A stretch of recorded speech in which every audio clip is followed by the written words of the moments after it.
এই যে বন্ধুরা শুনছো, নতুন নতুন রোমান্টিক ভালোবাসার গল্প পেতে ও শুনতে চাইলে আমাদের সাগর অফিসিয়াল চ্যানেলটি সাবস্ক্রাইব করে বেল বাটনটি অন করে দিও। লাইক কমেন্ট করতে মোটেও ভুলবেন না কিন্তু। ধন্যবাদ সবাইকে। ক্লাস শেষে ভার্সিটির ক্যাম্পাসে বসে বন্ধুদের সাথে আড্ডা দিচ্ছিলাম। এমন সময় চোখ গেল একটা কালো বোরকা ও মিষ্টি কালারের হিজাব পরিহিতা একটি মেয়ের দিকে।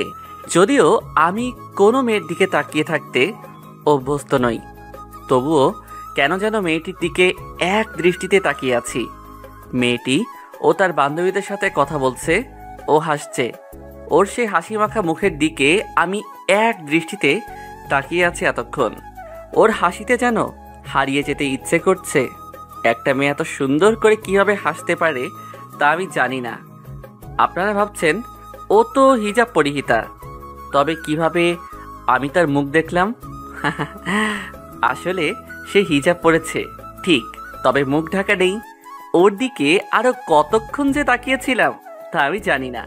হঠাৎ আমার হুঁশ ফিরল বন্ধু হাবিবের ডাকে। কিরে, কোথায় হারিয়ে গেছিলি? কতক্ষণ ধরে ডাকছি, তোর কোনো খবর নেই। কি হয়েছে বল? তুই তো কখনো এমন করিস না। কখন থেকে দেখছি তুই এক নজরে ওই দিকে তাকিয়েছিলি। ওখানে তো মেয়েরা আড্ডা দেয়, আর তুই তো কোনো মেয়ের দিকে তাকাও না, বরং যতটা পারো মেয়েদের এড়িয়ে চলো। তুমি তো কখনো প্রেম ভালোবাসা করবে না বলেছো আমাদের, তাহলে আজ কি হলো? না কারো প্রেমে পড়ে গেলে? প্রেমে পড়লে বলো, এমনিতেই অনেক মেয়ে তোমাকে পছন্দ করে, আমরাও একটু হেল্প করব তোমাকে। না রে, তেমন কিছু না, কিন্তু হঠাৎ একটা মেয়ের দিকে চোখ আটকে গেছিল। তার হাসিটা দেখে মনে হচ্ছিল ওই হাসিতে হারিয়ে যাই। এমনটা আমার সাথে প্রথমবার হলো। জানিস, কাউকে এত নিখুঁতভাবে খেয়াল করলাম। মেয়েটা হাসলে ওর গালে একটা ছোট্ট টোল পড়ে, যেটা ওর সুন্দরকে আরো বাড়িয়ে তোলে। মনে চায় সারা জীবন ওই সুন্দর মুখখানা দেখতে থাকি। জানি না এটা প্রেম ভালোবাসা কিনা, কারণ এর আগে তো আমি আর প্রেম ভালোবাসা করি নাই, তোরা জানিস। আর এই সম্পর্কে আমার কোনো এক্সপেরিয়েন্স নাই। কথাগুলো এতক্ষণও সেই অচেনা মেয়ের দিকে তাকিয়ে বললাম। বুঝতে পারছি আমাদের বন্ধু অবশেষে প্রেমে পড়ছে। তা বন্ধু, ওই মেয়েগুলোর মধ্যে কোনটাকে তুমি মন দিয়ে দিলে আমরাও একটু দেখি তাকে দেখতে কেমন। আমি ওদেরকে সেই মেয়ের দিকে ইশারা করে দেখিয়ে দিলাম।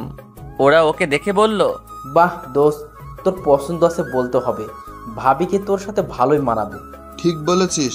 কিন্তু তোদের সাহায্য করতে হবে, না হলে আমি কিছুই করতে পারবো না। তোরা শুধু ওর সম্পর্কে সব ইনফরমেশন জোগাড় করে দে। এটা কোনো ব্যাপারই না। কি বলিস? এটা তোর জন্য এত সহজ হয়ে গেল? আরে আমার জন্য হবে কেন? এই কাজটা খুব সহজেই করতে পারবে আমাদের হাবিব। রাসেল কি? হাবিব কিন্তু কিভাবে? আরে ওইদিকে ভালো করে তাকিয়ে দেখ, ওইখানে সুমি আছে। সুমি হলো হাবিবের জিএফ।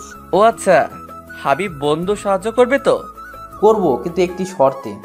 কি শর্ত আমাকে বল, আমি তোর সব শর্তে রাজি আছি। ট্রিট দিতে হবে। আচ্ছা দিব। কালকের ভিতরে সব ইনফরমেশন পেয়ে যাবে। ওকে। তারপর ওদের ট্রিট দিয়ে বাসায় যাচ্ছি। বাসায় যেতে যেতে আপনাদেরকে আমার পরিচয়টা দিয়ে নিই। আমি তানভীর, এইবারে অনার্স সেকেন্ড ইয়ার। বাড়িতে বাবা মা ও একটা বড় বোন আছে। বাকিটা গল্পের সাথে থাকেন, জানতে পারবেন। বাড়িতে গিয়ে আগে ফ্রেশ হয়ে নিলাম, তারপর বাবা মায়ের সাথে খাবার খেয়ে গল্প করে রুমে চলে আসলাম। আপনারা ভাবছেন আমার বড় বোন আছে, তাহলে তার কথা বললাম না কেন? আসলে তার পড়াশোনা কমপ্লিট হতেই বিয়ে হয়ে গেছে, আর তারা রিলেশন করেই বিয়ে করেছে। রুমে আইসা শুয়ে আছি, আর শুধু মেয়েটিকে নিয়েই ভাবছি। ওকে নিয়ে ভাবতে না চাইলেও ওর মায়াবী হাসিটা যেন এতক্ষণ ও আমার চোখের সামনে ভাসে, যেন ওর মায়াবী হাসিটা দেখে পার করে দিব অনন্তকাল। ওকে নিয়ে ভাবতে ভাবতে আমার আজকের দিনটা চলে গেল। রাতে মা বাবার সাথে খাবার খেয়ে নিলাম, তারপর রুমে আইসা ঘুমিয়ে গেলাম। সকাল সকাল ঘুম থেকে উঠে রেডি হয়ে চলে আসলাম ভার্সিটিতে। আমার হারামি বন্ধুগুলো এতক্ষণও কেউ আসেনি, তাই একটু ক্যাম্পাসে হাঁটাচলা করছি। এমন সময় চোখ গেল আমাদের ক্যাম্পাসের ভিতরে একটা বট গাছ আছে, সেটার নিচে বসা একটা মেয়ের দিকে। মেয়েটি আর অন্য কেউ না, কালকের সেই মেয়েটি। দেখলাম মেয়েটি একা বসে বই পড়ছে। সম্ভবত ওরও বান্ধবীরা এতক্ষণও আসেনি, তাই হয়তো টাইম পাস করার জন্য বই পড়ছে। তাই আমি ওর পাশে গিয়ে বসলাম। তারপর বললাম, আসসালামু আলাইকুম, আপনি কি এই ভার্সিটিতে নতুন? ওয়ালাইকুম আসসালাম। কেন বলুন তো? না মানে এই ভার্সিটিতে এর আগে দেখিনি তো, তাই। ও আচ্ছা, ইফ ইউ ডোন্ট মাইন্ড, আপনার নামটা কি জানতে পারি? তিথি রহমান। আপনার? তানভীর আহমেদ। নাইস নাম। আপনারও। আচ্ছা, আপনি কোন ক্লাসে পড়েন? Honours second. আপনি? আপনার এক ক্লাস নিচে, নতুন ভর্তি, বুঝতেই পারছেন। ও, আমরা কি ফ্রেন্ড হতে পারি? কিন্তু আপনি তো আমার বড়। আরে তাতে কি, কোনো সমস্যা নেই। আজকে থেকে আমরা ফ্রেন্ড, ওকে? ওকে, তাহলে ফ্রেন্ড। ফ্রেন্ড? আমার মাঝে এক অজানা অনুভূতি কাজ করছে।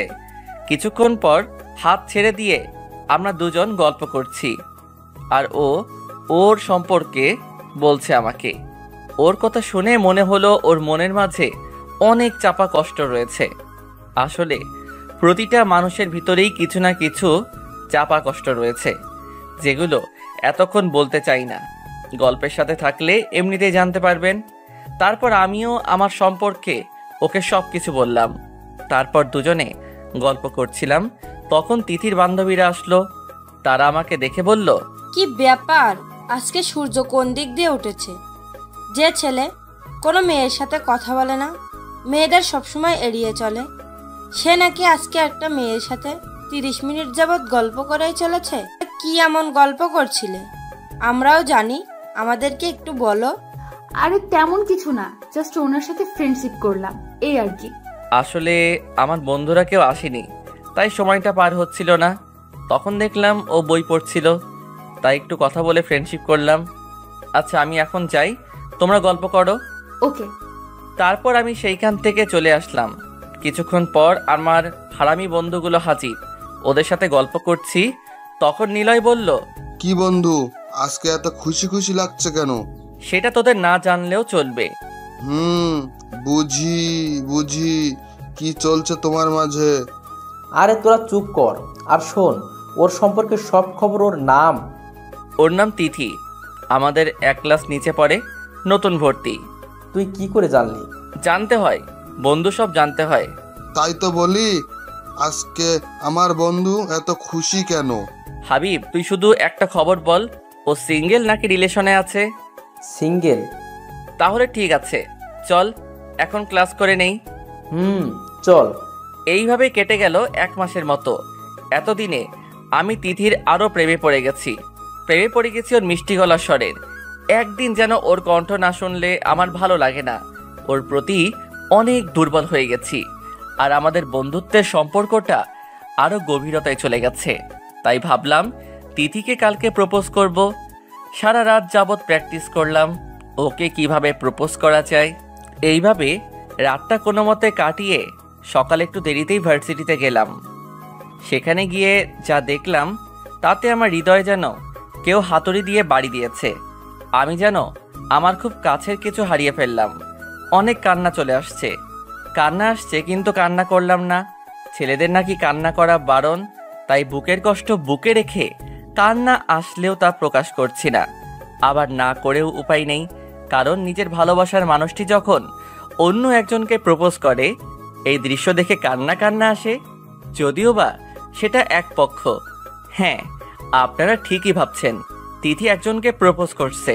সে আর কেউ না, এই ভার্সিটির সিনিয়র এক বড় ভাই আবির ভাইকে। আবির ভাই এই ভার্সিটির অধিকাংশ মেয়েরই ক্রাশ ও প্লে বয়। অনেক মেয়ের সাথে রিলেশন করেছে সে, অনেক মেয়ের মন ভেঙেছে সে। ভার্সিটির বড় ভাই হওয়ায় কেউ কিছু বলতেও পারে না তার বিরুদ্ধে। কিন্তু এইরকম একটা ছেলেকে তিথি প্রপোজ করলো কেন? তিথি কি জানে না যে আবির ভাই একটা প্লে বয়? তারপরও কেন তাকে প্রপোজ করলো? অবশ্য করবেই না কেন? আবির ভাই দেখতে শুনতে স্মার্ট একটা ছেলে, যে কোনো মেয়েই তাকে লাইক করবে। তাই হয়তো তিথিও ওকে পছন্দ করে। আমি সেখান থেকে চলে আসব, তখন দেখলাম সোনিয়া আপু আছে।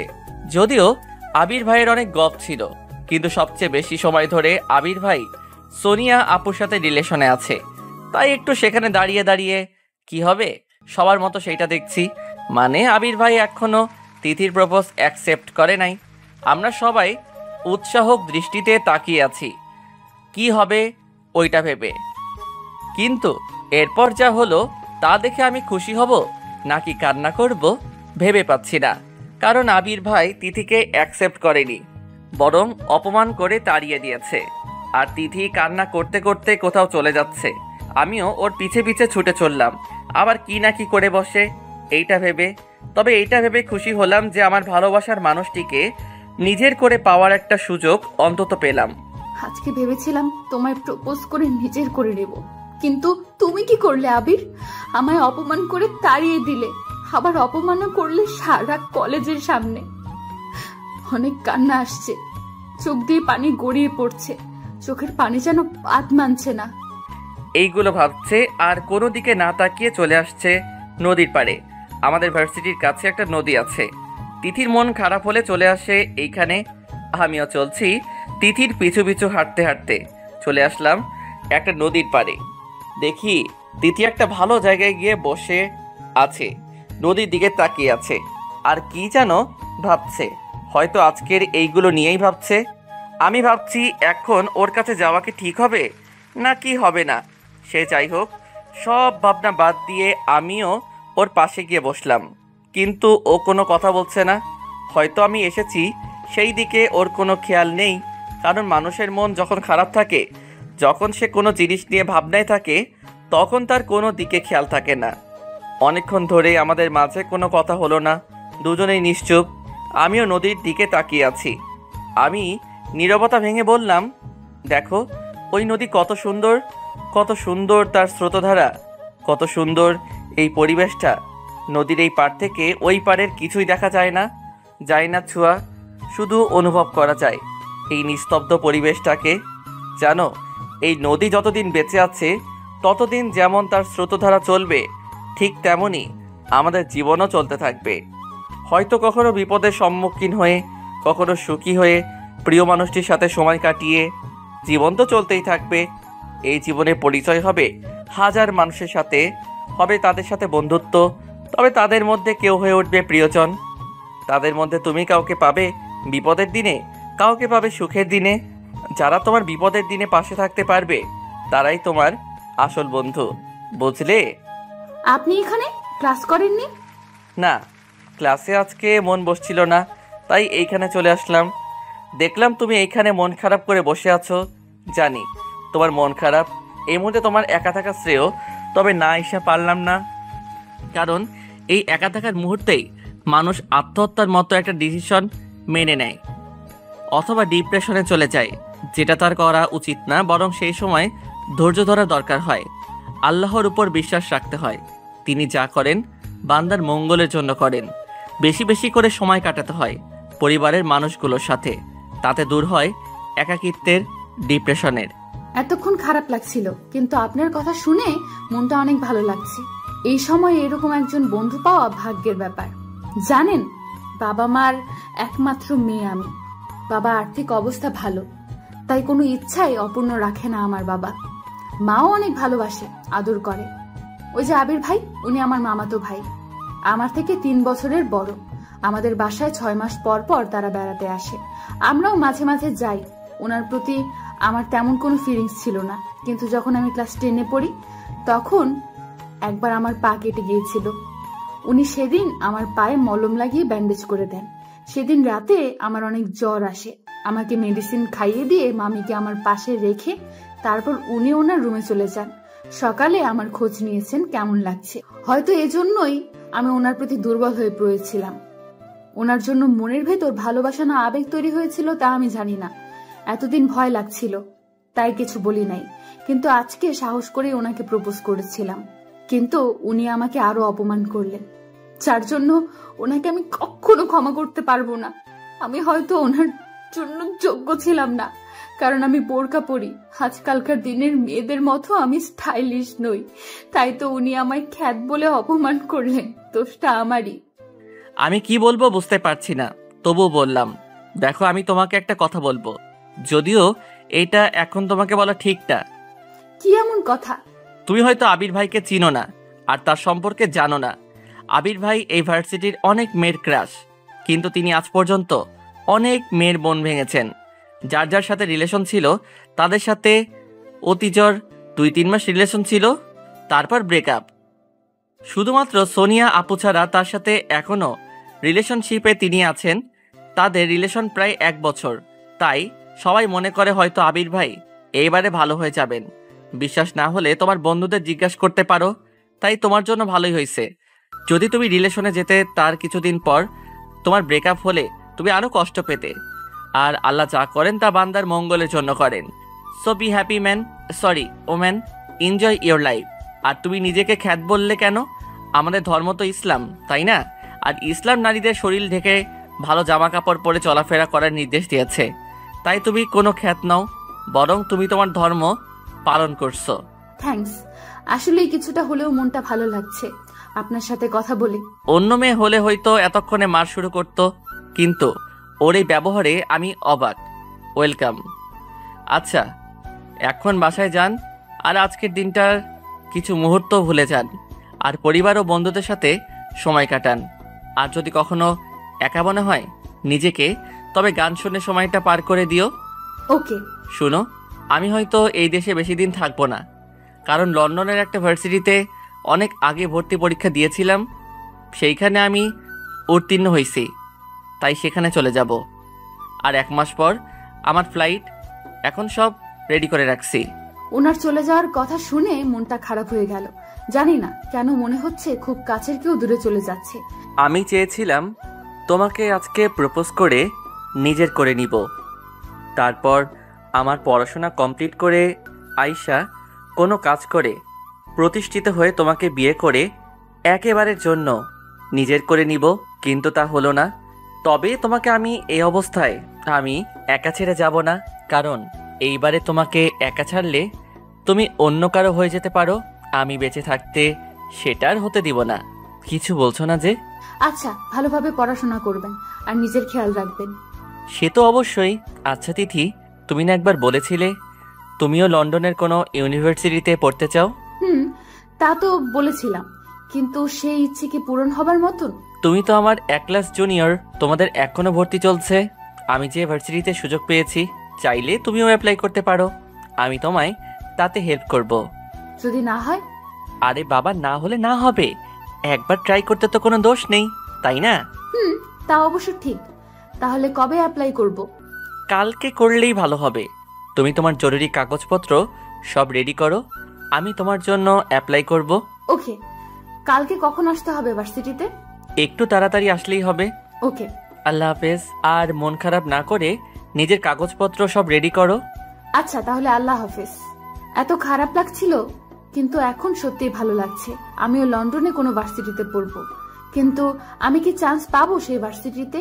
সে যাই হোক, আমার মনে হয় উনি পাশে থাকলে আমি অবশ্যই পারবো। জানি না এই লোকটার প্রতি এত বিশ্বাস আসে কোথা থেকে। আমি সেখান থেকে বাসায় চলে আসলাম, আর তিথির বাসায় চলে গেল। আমি বাসায় আয়শা রেস্ট নিয়ে আব্বু আম্মুর সাথে খাবার খেয়ে নিলাম। তারপর যা হবার তাই। সকালে ঘুম থেকে উঠে ফ্রেশ হয়ে ভার্সিটিতে চলে আসলাম।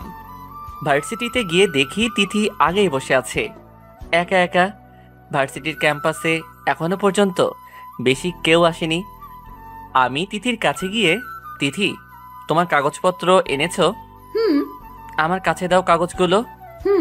তারপর আমি তিথির থেকে ওর কাগজপত্রগুলো নিয়ে আমার ল্যাপটপে দিয়ে ওর জন্য সেই ভার্সিটিতে অ্যাপ্লাই করছি। অ্যাপ্লাই করা শেষ। নাও তোমার কাগজপত্র। আচ্ছা, রেজাল্ট দিবে কবে? 6 দিন পর। আচ্ছা, তোমার বাবা মা কিছু বলেনি? মা অনেক কান্না করেছে যে আমি বিদেশে চলে যাব, তবে বাবা মাকে সান্ত্বনা দিয়েছে যে আমি তো পড়াশোনা করতে যাচ্ছি, সেই জন্যই। ও আচ্ছা। আচ্ছা, ক্লাস করবে না? না, ক্লাসে গেলে এক একজন এক এক কথা বলে, যার জন্য ক্লাস করব না।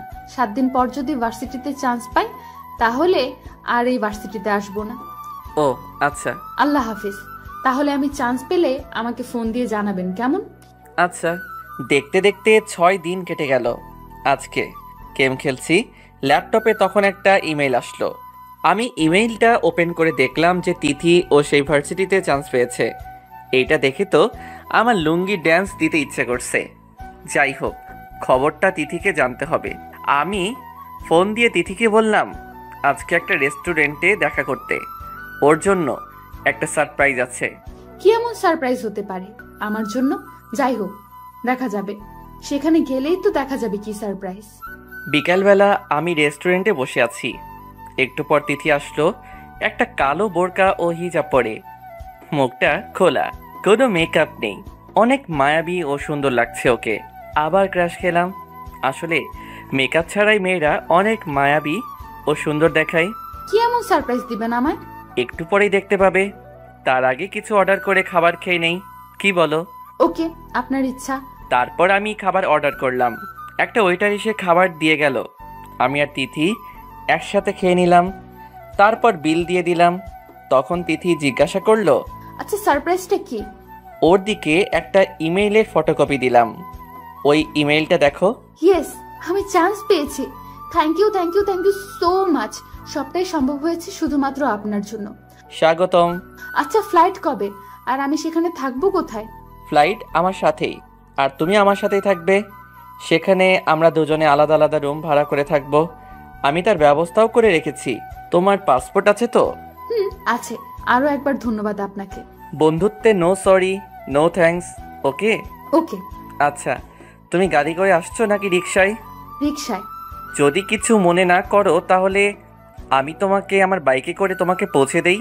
আচ্ছা, আমি রাজি হলাম, কারণ এই সময় সহজে রিকশা পাওয়া যায় না। আচ্ছা, তাহলে বাইকে উঠে বসো, আমার কাঁধে হাত রেখে শক্ত করে ধরে রেখো। আচ্ছা। আমি বাইক স্টার্ট দিলাম। এমন মুহূর্তে একটা পিচ্চি বাচ্চা ছেলে আমার বাইকের কাছে এসে বলল, ভাইয়া ফুল নিবেন? ফুল? আমি বাইকটা দাঁড় করিয়ে বাচ্চাটার দিকে তাকালাম। একটা বয়স 9 কি 10 হবে। হাতে একগুচ্ছ গোলাপ ফুল নিয়ে কথাগুলো বলল।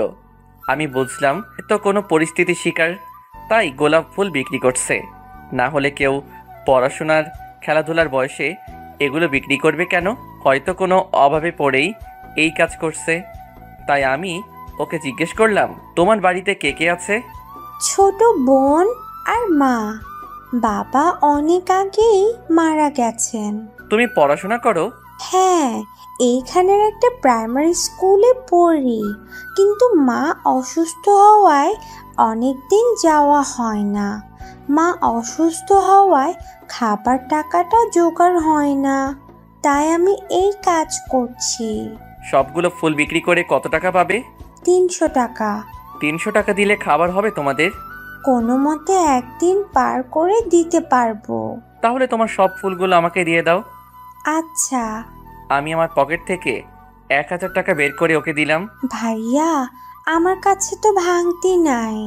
ভাঙতি লাগবে না, ওই টাকাটা পুরোটাই তোমার। না ভাইয়া, আমি এত টাকা নিতে পারবো না, মা শুনলে বকা দিবে। না, তোমাকে বকা দিবে না। আর তুমি আমাকে ভাইয়া বললে, তাহলে আমি তোমার ভাই, আর ভাই হয়ে টাকাটা তোমায় আমি দিতেই পারি। এইটা না নিলে আমি রাগ করব। আচ্ছা। আমি ফুলের গুচ্ছ নিয়ে 2 ভাগ করলাম। তারপর 1 ভাগ ছেলেটিকে দিয়ে বললাম, এইটাও রাখো সাথে। আচ্ছা। তাহলে চলি, আবার পরে এক সময় তোমার সাথে দেখা করব। আচ্ছা ভাইয়া। আসলেই উনি খুব ভালো মানুষ, একদম মাটির মন। আমি এতক্ষণ বাচ্চাটির সাথে কথা বলছিলাম, তাই তিথির দিকে খেয়াল ছিল না। তাই বাইক স্টার্ট দিয়ে তিথিকে বললাম, সরি। কেন? তোমার দেরি হয়ে গেল আমার জন্য। না, ঠিক আছে। আচ্ছা। তারপর আমি বাইক চালাতে লাগলাম। বাইক চালাতে চালাতে তিথিদের বাসার সামনে চলে আসলাম। তিথিকে বাইক থেকে নামিয়ে বিদায় জানিয়ে চলে আসলাম। আসার আগে সেই ফুলগুলো তিথিকে দিয়ে আসলাম। যদিও তিথি বলছিল ওদের বাসায় যেতে, তবুও আমি বললাম আমার একটা কাজ আছে, তাই আর কিছু বলিনি। যার বাইকে আসলি ছেলেটি কে? মা, তোমাকে বলেছিলাম না, সেই ছেলেটিও। ও আচ্ছা, তা তোর ভর্তির কি খবর? মা, আমি চান্স পেয়েছি, এই সামনের মাসেই চলে যেতে হবে। ও আচ্ছা। মা, তুমি মন খারাপ করো না, আমি তো আবার কিছুদিন পর চলে আসব, আর প্রতিদিন তো তোমার সাথে ইমোতে কথা হবেই। আচ্ছা, তুই ফ্রেশ হয়ে আয়, আমি তোকে খেতে দিচ্ছি। না মা, খাবার খাবো না, বাহির থেকে খেয়ে আসছি। আমি এখন রুমে গিয়ে রেস্ট নেই। আচ্ছা। ওই দিকেও আমি বাড়িতে গিয়ে রেস্ট নিচ্ছি আর তিথির কথা ভাবছি। এইবার তিথি, আমি তোমার মনে আমার জন্য জায়গা করে নিবই। আমার আর তোমার মাঝে আমি কাউকে আসতে দিব না। অনেক বেশি ভালোবাসি যে তোমায়। আমি ভালোবাসি, তাই তুমি শুধু আমার তিথি, তুমি শুধুই আমার। তোমার মনের মাঝে আমার জন্য জায়গা যে আমার করতেই হবে। তোমার মনে আমার জন্য সৃষ্টি করব ভালোবাসার, অনুভূতির। এইগুলো ভাবছিলাম। দেখতে দেখতে 1 মাস পেরিয়ে গেল। আমাদের আজকে যাওয়ার তারিখ। লন্ডনে আমাকে এগিয়ে দিতে মা, বাবা, আপু ও দুলাভাই আসছে। ও, আপনাদের তো বলা হয় নাই। আপুর নাম রবিনা আর দুলাভাই সালাউদ্দিন ভাই। আর তিথিকে এগিয়ে দিতে ওর সাথে ওর মা বাবা আসছে। তিথি আর আমার পরিবার একসাথে আছে এইখানে। তিথিকে দেখে আপু বলল, এটাই তিথি। হুম। তোর পছন্দ আছে বলতে হবে, তবে তাড়াতাড়ি পটিয়ে ফেল, নাইলে দেখবি অন্য কারোর হয়ে যাবে। হুম। 2 ভাই বোন ফিস ফিস করে কি করছো? কিছু না, তোমার না জানলেও চলবে। আমার সমস্ত পরিবার এইখানে রয়েছে। তিথি গিয়ে আমার বাবা মাকে সালাম করলো। তারপর আমার পাশে এসে দাঁড়ালো নিজের ব্যাগটা নিয়ে। আমি দেখলাম তিথির আম্মু কান্না করছে। আসলে সন্তান যদি বাবা মার থেকে দূরে কোথাও যায় তবে সবচেয়ে বেশি কষ্ট পায় মা। তিথির মা তিথিকে বলল, দেখে শুনে যাস মা, আর সেখানে গিয়ে ভালোভাবে পড়াশোনা করিস। আচ্ছা মা। আমার মেয়েটাকে একটু দেখে রেখো বাবা, তোমার সম্পর্কে অনেক শুনেছি ওর কাছ থেকে। জি আন্টি, আমি যথেষ্ট চেষ্টা করব। আচ্ছা বাবা। তারপর আমিও তিথি সেখান থেকে সবাইকে বিদায় দিয়ে আমরা ইমিগ্রেশন থেকে সব কিছু বুঝে নিয়ে প্লেনে উঠে পড়লাম। প্লেনে আমার আর তিথির সিট একসাথে। প্লেনে বসে আছি, তখন বলল, সবাই নিজ নিজ সিট বেল্ট বেঁধে নিন। তাই আমিও তিথি নিজেদের সিট বেল্ট বেঁধে নিলাম। তিথির সাথে গল্প করলাম অনেকক্ষণ। তারপর খাবার খেয়ে ঘুমিয়ে গেলাম নিজের সিটে। 2 দিন পর আমরা লন্ডন গিয়ে পৌঁছালাম। আমার জানা নেই বাংলাদেশ থেকে লন্ডন যেতে কতদিন লাগে, তাই 2 দিন বসিয়ে দিলাম। আমরা প্লেন থেকে নেমে ইমিগ্রেশন থেকে সব কিছু বুঝে নিয়ে তারপর সেখান থেকে বেরিয়ে একটা ট্যাক্সি নিলাম। ট্যাক্সিটা আমাদের একটা বাড়ির সামনে নামিয়ে দিল। আমি ট্যাক্সি ড্রাইভারকে সেখানকার টাকা দিয়ে বিদায় করলাম। তারপর আমিও তিথি সেই বাড়ির ভিতরে প্রবেশ করলাম। বাড়ির ভিতরটা মোটামুটি সুন্দর। আসলে আমি আগে থেকেই এই বাড়িতে রুম বুক করে রেখেছিলাম। আমি বাড়ির ভিতরে প্রবেশ করে বাড়ির মালিকের কাছে গেলাম। তিনি আমাদের রুমটা দেখিয়ে দিলেন। সেইখানে 2টা বেডরুম, একটা ডাইনিং রুম, একটা রান্নাঘর, 2টা বাথরুম। তারপর আমাদের ফ্ল্যাটটা দেখিয়ে দিয়ে বাড়ির মালিক চলে গেলেন। আমি তিথিকে বললাম, তোমার যে রুমটা পছন্দ হয় তুমি নিতে পারো। ধন্যবাদ। তিথি একটা রুমে চলে গেল, আমিও আরেকটা রুমে চলে আসলাম। আমি রুমে গিয়ে ব্যাগ থেকে কাপড় বের করে ফ্রেশ হতে চলে গেলাম। ফ্রেশ হয়ে আয়শা নিজের রুমটা সুন্দর করে গুছিয়ে নিলাম। তারপর অনেক ক্লান্ত লাগছিল, তাই ঘুমিয়ে গেলাম। ঘুম ভাঙলো তিথির ডাকে। আসলে দরজা খোলা রেখেই ঘুমিয়ে গিয়েছিলাম। তিথি, তুমি এইখানে? কিছু লাগবে? না, মানে একলা একলা রুমে ভালো লাগছিল না, তাই আপনার রুমে আসলাম। দেখি আপনি ঘুমাচ্ছেন। প্রথম ভেবেছিলাম ডাকবো না, কিন্তু একলা একলা ভালো লাগছিল না, তাই ডাক দিলাম। সরি। আচ্ছা ঠিক আছে। আচ্ছা তুমি এইখানে বসো, আমি ফ্রেশ হয়ে আসছি। আচ্ছা। আমি ফ্রেশ হয়ে চলে আসলাম ওর কাছে। তারপর ওকে বললাম, কি সাহায্য করতে পারি আমি তোমার? রুমে একা একা বসে ভালো লাগছে না, চলুন না বাইরে কোথাও ঘুরে আসি।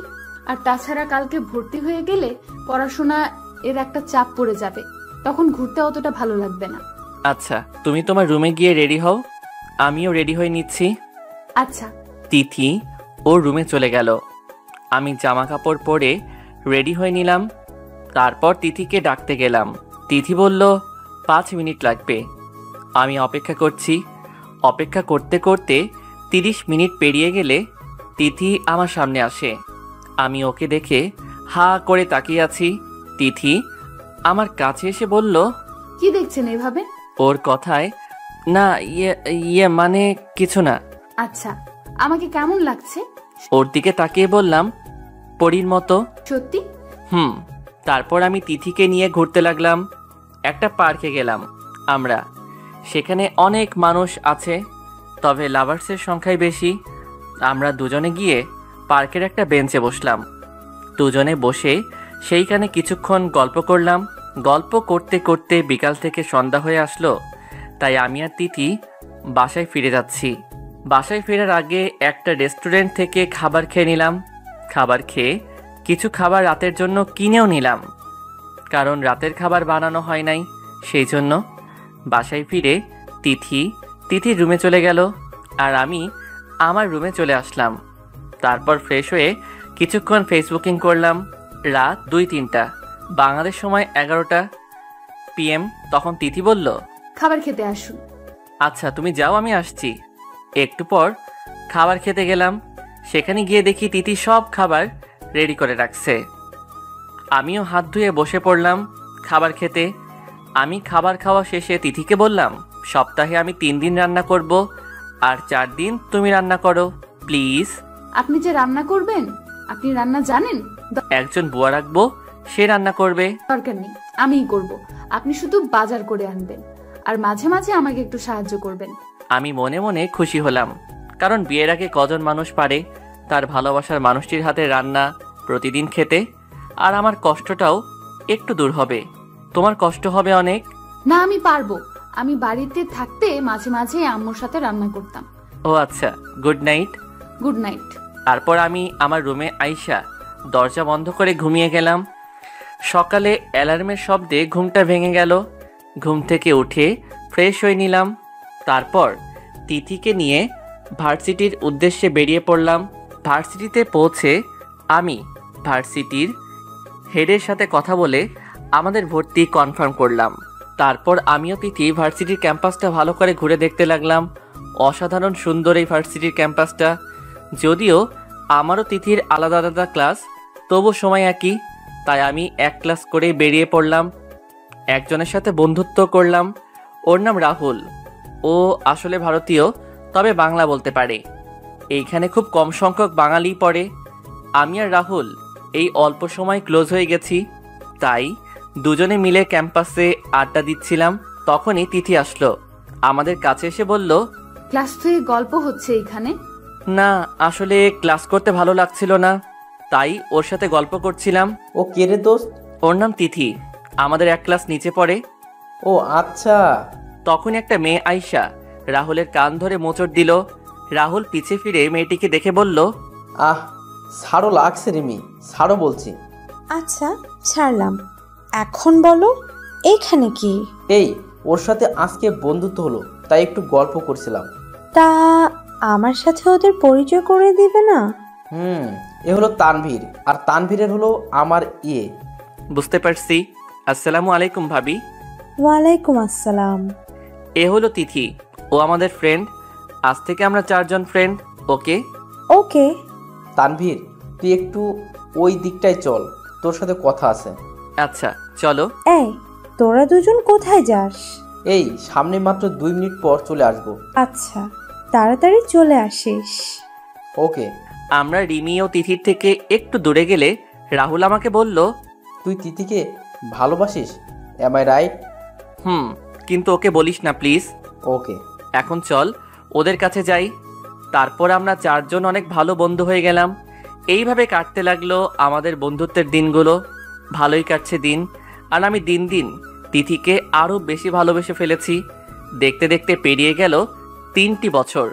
সামনেই আমার অনার্স লাস্ট ইয়ারের পরীক্ষা, তাই ভাবলাম তিথিকে প্রপোজ করব। কালকে রাহুল আমাকে হেল্প করবে কিছুটা। এই 3 বছরের মাঝে তিথির মাঝেও অনেক পরিবর্তন আসছে। কি পরিবর্তন আসছে শুনবেন? তাহলে শুনেন। আমি কোনো মেয়ের সাথে কথা বললে বা কোনো মেয়ের দিকে তাকালে আমাকে অনেক বকা দেয়। আবার আমি কোনো মেয়ের সাথে কথা বললে তো সেদিন আমার সাথে কথাই বলে না। আমার এফবি থেকে সমস্ত মেয়েকে ব্লক করে দিছে, শুধুমাত্র আপু আর ওর আইডি বাদে। আমি এই থেকে বুঝলাম তিথি আমাকে ভালোবাসে, তাই কালকে ওকে প্রপোজ করব। তবে এইবার আর প্র্যাকটিস করলাম না, কারণ আগের বার প্র্যাকটিস করতে করতে আমি বাস খাইছি।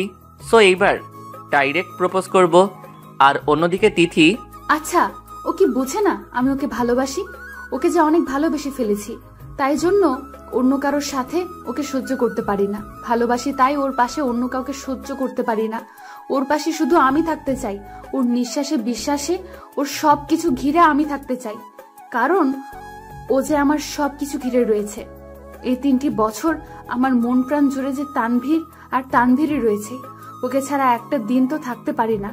আচ্ছা, ও যদি ওর পরীক্ষার পর এখান থেকে চলে যায়, তাহলে আমি কাকে ঘিরে বাঁচবো? না, কিছুদিনের মাঝে ও আমাকে প্রপোজ না করলে আমি আমার মনের কথাগুলো বলবো। আমি যে ওকে আবেগ দিয়ে নয়, বরং মন থেকে ভালোবাসি সেটা বলবো। একটা মেয়ে হয়ে নির্লজ্জের মতো ওকে ভালোবাসি কথাটা বলবো। ভালোবাসার মানুষটিকে পাওয়ার জন্য না হয় এইটুকু করলাম। এইগুলো ভাবতে ভাবতে তিথিও ঘুমিয়ে গেল, আর আরিয়ানও। দুই দিকে দুটি মন শুধু একটা জিনিসই চায়, শুধু ভালোবাসা। তাদের দুটি মন মিলেমিশে হতে চায় একাকার, ভালোবেসে হারিয়ে যেতে চায় তাদের দুজনের দুটি মন। এখন অপেক্ষা একটি এমন দিন বা সময়ের যখন তারা একে অপরের মনকে বুঝে ভালোবাসবে, সব কিছু ভুলে আপন করে নিবে দুজন দুজনকে। হয়তো কালকে সেই বিশেষ দিনটি আসবে তাদের জীবনে, হয়তোবা কালকে তাদের জীবনের আলো অন্ধকার অধ্যায়ের সূচনা হবে। কি হবে তা জানার জন্য সাথেই থাকুন। আর গল্পটি ভালো লাগলে অবশ্যই লাইক ও কমেন্ট করে জানাবেন। সরি, আগের চেয়ে সবার কাছে ক্ষমা চেয়ে নিচ্ছি, কারণ এই গল্পের ছেলেটার নাম পাল্টে দেওয়া হয়েছে। একজন রিকোয়েস্ট করেছে তানভীর নামটা চেঞ্জ করে আরিয়ান নামে দিতে। হয়তো সব কিছু ভুলে আপন করে নিবে দুজন দুজনকে। যাই হোক, গল্পে ফেরা যাক। সকালবেলা তিথি ও আরিয়ান মানে আমি দুজনেই রেডি হচ্ছি। আজকে দুজনেই অনেক সুন্দর করে সাজগোজ করছে। সাজগোজ শেষ হলে আরিয়ান তিথিকে ডাকতে ও রুমে গেল। আসতে পারি? আসো। তিথি রুমে গিয়ে তিথিকে দেখে যেন ওর হুঁশ হারিয়ে ফেলল। ও মনের অজান্তে বলে দিল, জানি না কি দিয়ে বানিয়েছে তোমায় বিধাতা, এত সুন্দর কেন তুমি? আরিয়ানের কথা শুনে তিথি তো লজ্জায় শেষ। তবে এইটুকু বলে আরিয়ান নিজেকে সামনে নিয়ে বলে, সরি, আর লজ্জা পেতে হবে না, এখন চলো। এতক্ষণ তিথি আরিয়ানকে খেয়াল করেনি, তবে এখন তিথি আরিয়ানের দিকে তাকিয়ে দেখল আরিয়ানকেও আজকে অনেক সুন্দর লাগছে। কোনো সিনেমার হিরোর চেয়ে কম লাগছে না। আরিয়ান সে এক পলক দৃষ্টিতে কিছুক্ষণ তাকিয়ে দেখল, তারপর নিজেই হুঁশ থেকে ফিরে আরিয়ানের সাথে যেতে শুরু করলো। তারা বাসার বাইরে আইসা একটা ট্যাক্সি নিল। ট্যাক্সি নিয়ে তারা একটা নিরিবিলি পরিবেশে চলে আসলো। আরিয়ান তিথিকে ট্যাক্সি থেকে নামিয়ে ট্যাক্সি ড্রাইভারকে টাকা দিয়ে বিদায় জানিয়ে দিল। ট্যাক্সি ড্রাইভার চলে গেল। তখন তিথি বলল, আমরা এখানে কেন আসলাম? আমাদের না ভার্সিটিতে যাওয়ার কথা? কিছুক্ষণ পর যাব। এখন আমার সাথে এখানে একটু হাঁটবে? আচ্ছা চলুন। তিথি ও আরিয়ান পাশাপাশি হাঁটছে আর চারদিকটা দেখছে। চারদিকে গাছপালায় ভরপুর। ইচ্ছে করছে তিথির হাত দুটো ধরে হাঁটতে, কিন্তু সাহস পাচ্ছে না। অপরদিকে তিথিও মনে মনে ভাবছে, ইস, এই রোমান্টিক পরিবেশ, আরিয়ান যদি আমার হাত দুটি ধরে হাঁটতো। তারা হাঁটতে হাঁটতে একটা ঝিলের কাছে চলে আসলো। এই জায়গাটা আরো অনেক সুন্দর, তাই তিথি এক ধ্যানে পরিবেশের চারপাশটা উপভোগ করছে। হঠাৎ আরিয়ান বলে উঠল, তিথি, আমি তোমাকে কিছু বলতে চাই। জানি না কথাটি তুমি কিভাবে নিবে। কি এমন কথা? আগে বলো, কথাটি শুনে তুমি আমার সাথে বন্ধুত্ব নষ্ট করবে না? আমরা এখন যেমন বন্ধু আছি, আগামীতেও এমন বন্ধু থাকবো। আচ্ছা। আরিয়ান তিথির সামনে হাঁটু গেড়ে বসে পড়ল।